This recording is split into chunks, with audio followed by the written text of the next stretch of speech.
So I'm in Perry Sound tonight. Was looking for a few spots on Isle Overlander to camp at tonight, but they didn't work out.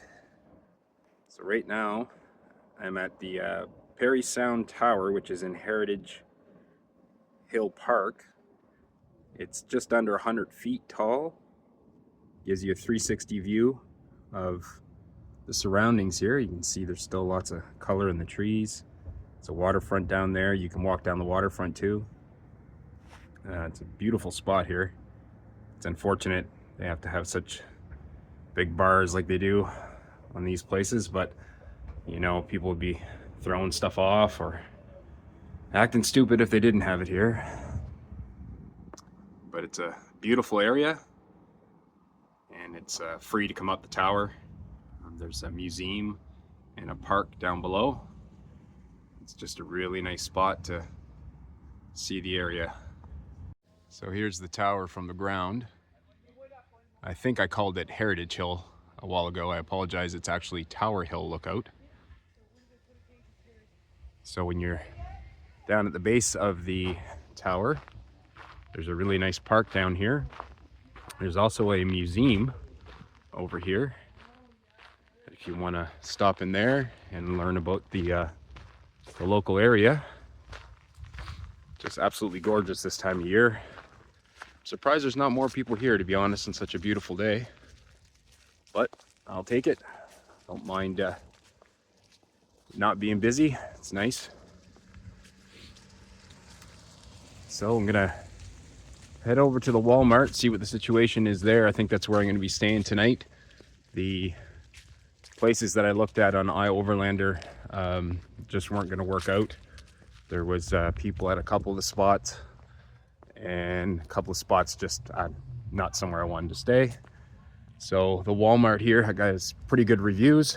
Apparently it's a good spot, no one will bother you. So I'm gonna try that out.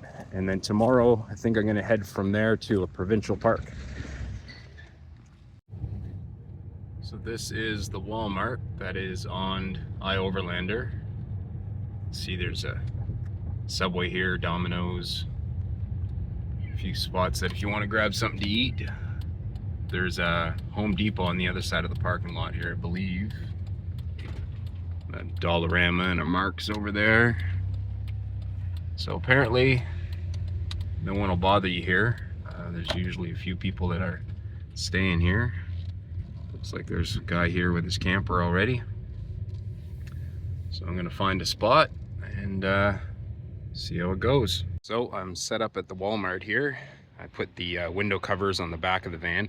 I didn't put it on the front. I figured it just kind of draws too much attention when you're staying in a parking lot. So I do have a bar running behind the seats. I'll show you there. Just got a bar up here, and then I've got a couple of jackets over it. So from the front you can't really see anything, and I'm not gonna have any kind of crazy lights on in here tonight. So I just heated up some supper, got some chili there, heated that up on the induction cooktop. Just something simple, doesn't make too much of a mess or draw too much attention. And then I had that plugged into, see down here is the Delta 2. So I'm just using that to power the cooktop. And I've got the Bluetti, the Elite 30 with me tonight. I'm going to be using that to try out this Bouge RV electric blanket. It says it draws 45 watts on the highest setting, so should be no problem for this little guy. That'll, on the highest setting, that would still run it for over 5 hours, which I'm pretty sure I won't need it on the high setting. So, and I've just got my radio there, Bluetooth speaker, the carbon monoxide detector sitting there with fresh batteries in it. And I also have my other fat boy sleeping bag that I always bring with me. This thing's a beast. You look at the comfort level there, -22, limit -30. I don't think I'll be needing that, but I always have it with me. It's a super comfortable sleeping bag. So yeah, I just heated up some chili, hollowed out a bun here, and put some cheese on it. It's gonna be a pretty good supper. And I also have some firecracker pepper sauce that I'm gonna throw on there. Give that a try. And then I think after I eat, I'm gonna go out for a walk, maybe go in Walmart, look around for a bit, and then head back into the van later tonight. So I'm back in the van, and the sun has gone down, and the temperature went down with the sun. So we're at about 0 Celsius right now outside, and it's about 8 in the van. So I've got the Bluetti here powering this Bouge RV electric blanket. This is the remote here for it. It has 5 different settings, and you have a timer. There is an app that it can connect to, and the app, I think the only thing the app does that the remote doesn't is it gives you more hours on the timer. But I'm not sure. I haven't hooked up the app. I don't really want an app for an electric blanket, considering that's the power source. There's the remote, and I'm sleeping right next to it, so I don't think I would use it myself. But you can see up here, there is a pocket built into the blanket where the wires run into. It's a pretty long wire that they give you with it. When you turn it up, turn it up here, it's on number 1 right now, and that seems to jump. It jumps around a lot, but it goes from 0 to 5 watts when it's on the lowest setting. And then I'll switch it up here. Oh, that's the timer, sorry. That's the 2nd setting, 3rd, 4th, 5th. So on full power, the Bluetti's saying it's drawing between 50 and 55 watts. So you should get quite a few hours out of it.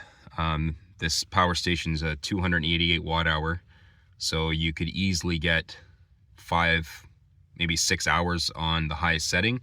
But I was in here for about 15 minutes, and I had it on the highest setting, and that was getting way too hot for me. So I turned it down to the 1st setting and stayed very comfortable. I mean, I do still have my hoodie on and a hat, but like again, it's only 8 degrees inside the van. So this blanket seems to be working very well.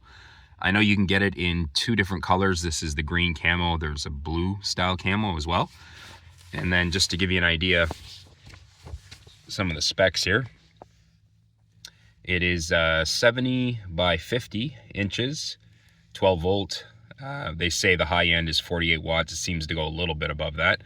And I find it interesting that they call the heat levels gears. So you get 1 through 5 in the gears. So you're switching gears.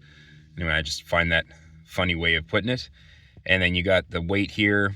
It's 4.74 pounds. And it all folds up into a nice carry case. I'm not sure where I set that, and it's a nice material. Obviously you can't throw this in a washing machine, so the outside of it and the back side here is both materials that you could easily wipe off if you were to spill something on it, so it'd be easy to clean. And it seems to work really well. So I'm gonna use it again for the rest of the night here. I think I will just crawl into the sleeping bag later tonight. I won't use the blanket all night, the electric blanket all night, but yeah, it seems to be working well. So I'm gonna head inside, use the washroom one last time before Walmart closes, and come out here and watch some YouTube, and then I'll see you guys in the morning. So it's just about 10 after 7 this morning. Sun's not up yet. Did get a couple of neighbors last night, pulled in I think around 11 o'clock. One on each side of me here, an RV and a U-Haul truck. You can see the condensation. I wiped down the one side of the windshield here. Condensation from the propane heater, which I didn't have on very much at all, maybe a total of 45 minutes. Got down to -4 last night, but the sleeping bag was plenty warm, so I didn't have to use the heater much. Anyway, this was a good recommendation for my Overlander. It was a good spot to stay at. Might use it again. And I'm gonna head out and try to find a spot at a campground tonight. But anyway, I'll see you guys in the next one.